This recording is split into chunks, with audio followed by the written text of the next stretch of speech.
Hey guys, Six. Today I'm going to be doing a deck profile on the Bujin deck that I'm going to be running for this format.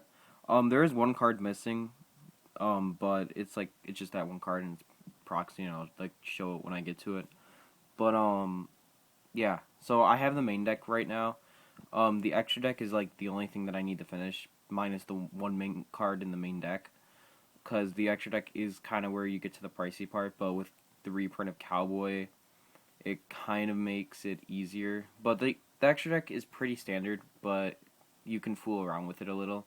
As long as you run like your Omega, your Tiger King, your Star Liege, and your 2 Susano, you're pretty much good. And then you can like tinker around and put things you like of your own choice in there, like Black Ship of Corn or stuff. But yeah, so we'll get to the main deck right now. So 3 Susano, not Susano, Yamato. Yamato is the main thing you want to keep on board. Yamato just makes the whole deck run because you keep him on board. You, and the end phase, as long as he has his effect, you add one to hand and then you drop one, and you're most likely going to be adding. If you don't have a turtle in hand, you're going to just add the turtle and send it to the grave. Or if you have a turtle, you're going to add a crane and send it the turtle to grave, because it resolves around keeping power on Yamato most of the time, because you want to keep him on board. And that's just for this build right now, because once the next set comes, it will be a little less back row heavy, like not so much, but it will still be like to the point where it's not focusing just around Yamato. It's going to be, because there's another guy that's coming in, so you have like 6 targets, so you don't have to worry about keeping him on board the whole time.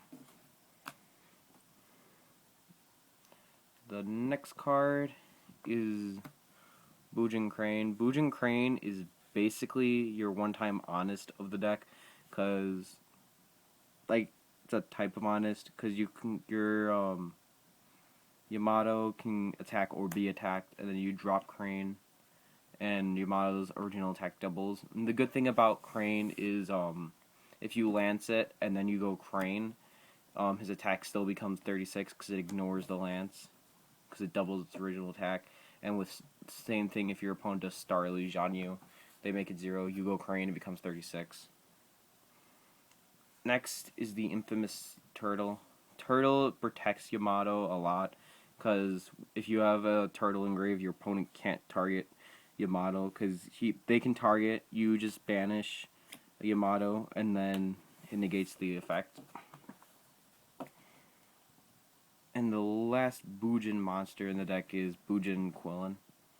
I only run 2.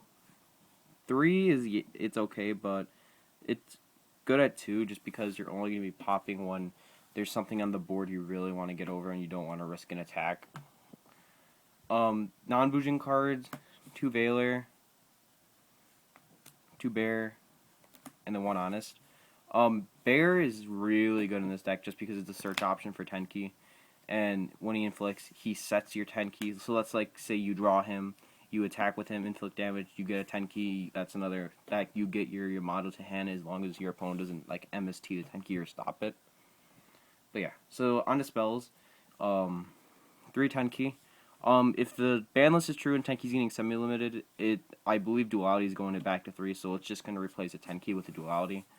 So it won't be as consistent, but it will still be duality.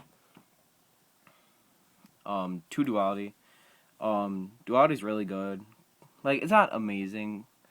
You always just want to be able to for sure get your Yamato, but if you don't draw your Yamato, or let's say you have your Yamato in hand and you just want more back row, you just go duality, draw, and then choose a back row card you feel is safest to keep your Yamato on board.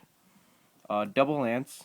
Lance is just for extra protection in case there's, because Turtle can't stop Dark Hole and stuff like that doesn't target, so Lance is always good.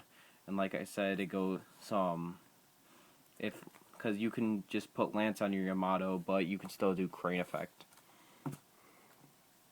Next is Bujin Carnation. Bujin Carnation is a so-so card.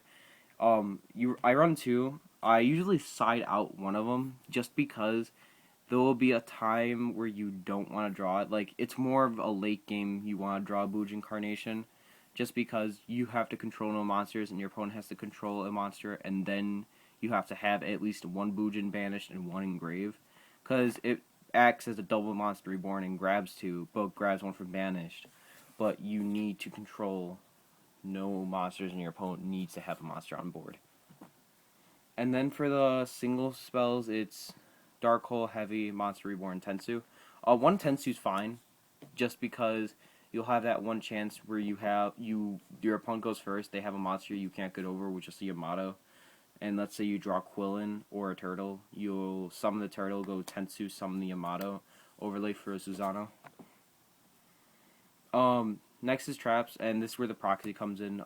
Double D prison. I still need to get one D prison. Double Dark Bribe. People say not to run Dark Bribe in Bujins, but when it comes to Bujins, Dark Bribe is pretty good. Just because you have that chance where I said, like how Dark Hole, you're not always going to draw into your Lance. So you want to kind of protect your back row and your field. That's what Bribe does. And I feel that having my opponent draw one really doesn't matter now.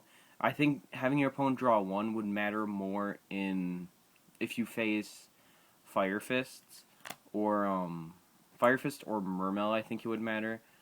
But it depends which axis of Fire Fist you're facing. If it's the 4 axis, it doesn't really matter. If it's the 3 axis, it kind of matters. But then again, that's only if I'll only activate it if I really want to keep my monsters on board. And yeah, I'll let my opponent plus as long as I can stay safe. Double Compulse, Double Horns. Double Compulse, Double Horns.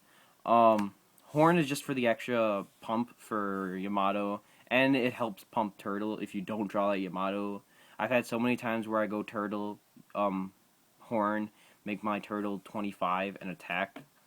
And then Compulse just like, if you don't have the main deck Valor in hand when your opponent goes Draco Sack or something, they do Draco effect, and you can just send it back because it only targets and like returns, it doesn't destroy Draco Sack.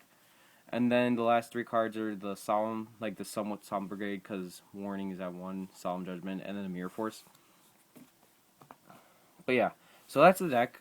All in all, it's a 40 card build. When it comes to side deck, I really side against more of the 1-turn kill decks that can like really just clear back row real quick.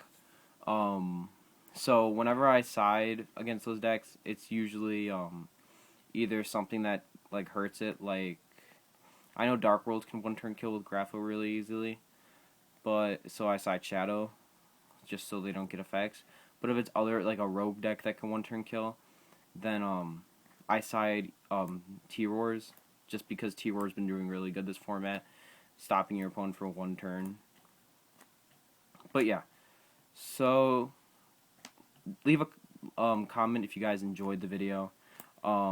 Remember to like the video if you actually want to see more deck profiles, because I am going to start doing more deck profiles, because it seems like decks this format will seem a bit more creative, but not like overpower creative like how E-Dragons, you can just like do anything you want and they'll still be broken.